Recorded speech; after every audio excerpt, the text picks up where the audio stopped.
Gwaith Cymunedol Tabernacl yr Efailisaf.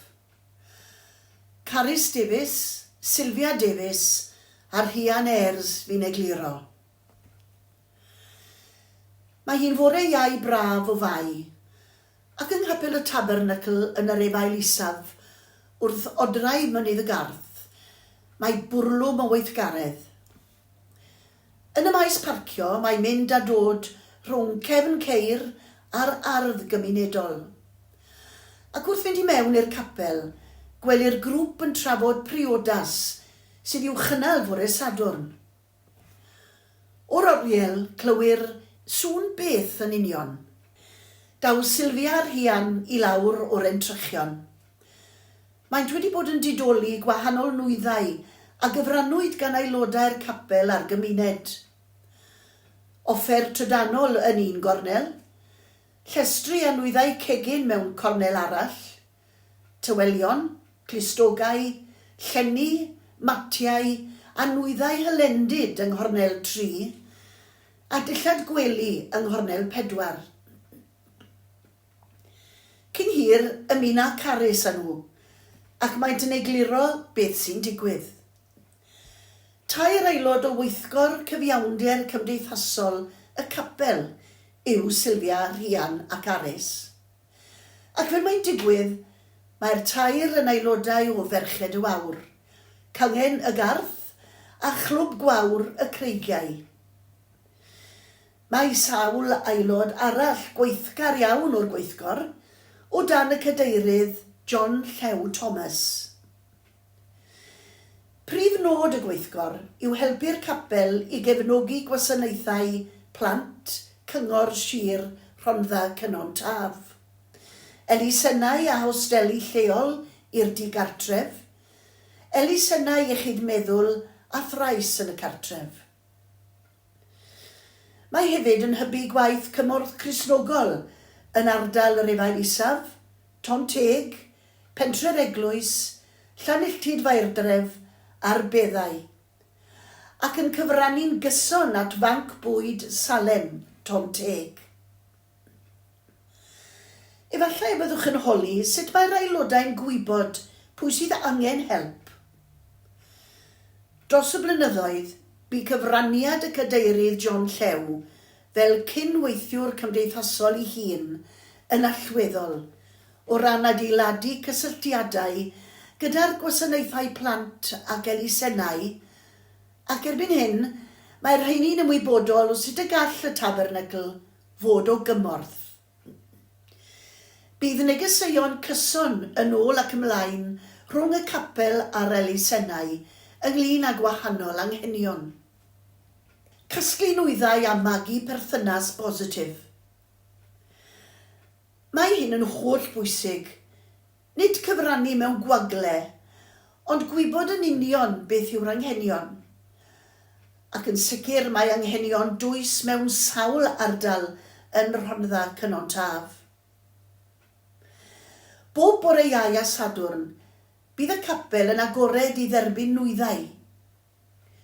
Weithiau, bydd angen penodol yn codi, enghraifft am ddillad cynnes i blant, neu am nwyddau i bobl ifanc sy'n gadael gofal ac yn mynd i fyw ar eu pennau hunain am y tro cyntaf, heb fawr ddim at fyw, a bydd apel yn ymddangos ar dudalen Facebook y capel, neu yn dolen y tab, cylchlythyr y capel.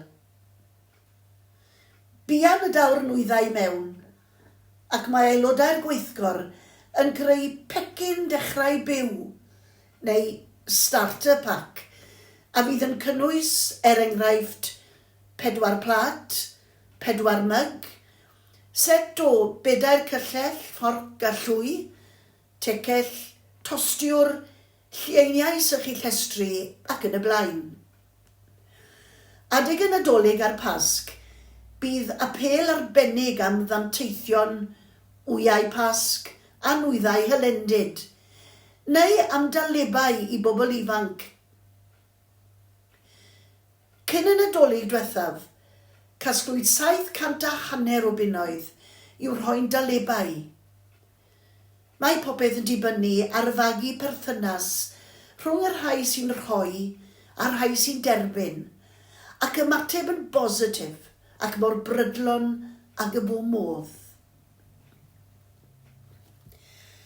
Lle mae'r wardrob yna? Daw John a rhai o'r dynion sy'n helpu draw am sgwrs. Roeddent newydd ddod yn ôl ar ôl bod yn cario soffa i di ychydig filltiroedd i ffwrdd. Mae helpu aelodau a phobl yn gyffredinol i wagio tai pan fydd marwolaeth neu berson yn symud i gartref gofal hefyd yn agwedd ar y gwaith. Cofiwch, meddai Rhian, rydyn ni wedi cael ambell i dro trwstan, fel pan aethbwyd â wardrob i'r tŷ anghywir. Cyn hir, roedd gwraig mewn pembleth ar y ffôn, wedi bod yn aros am oriau a dim sôn am ei wardrob. Rhaid bod y cartref a dderbyniodd y wardrob mewn tipyn o bembleth hefyd. Capel Blaen Llechau. Bydd y gweithgor yn cydweithio'n agos â Chapel Carmel Blaen Llechau yn y Rhondda i gasglu dillad ac esgidiau i blant, cotiau cynnes a dillad i bobl o bob oed. Mae'r capel hwnnw'n storfa i'r dillad. Beth yw cwtsh? Elusen a sefydlwyd 9 mlynedd yn ôl i helpu mamau a'i plant ar ôl genedigaeth a hyd nes bydd y plentyn yn 2 neu 2 oed i'w cwtsh. Ac mae Olwen, Ollie Jones, aelod arall o gangen y garth, sy'n gyn ymwelydd iechyd, yn gwirfoddoli gyda nhw a'r Tabernacl yn cefnogi'r elusen.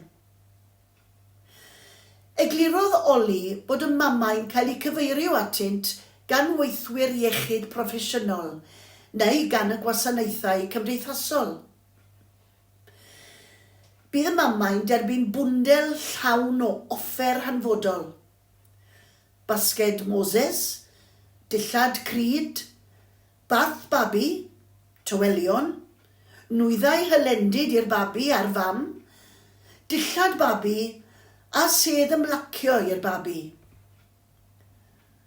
Ar gyfartaledd, mae 70 o deuluoedd y mis yn cael eu cyfeirio at cwtsh a 30 i 40 o'r rheini yn famau sydd newydd eni plentyn.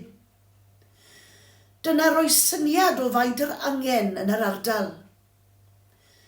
Yn y flwyddyn aeth heibio, bu cynnydd o 15% yn y babanod newydd anedig a gyfeiriwyd. Cynhesrwydd.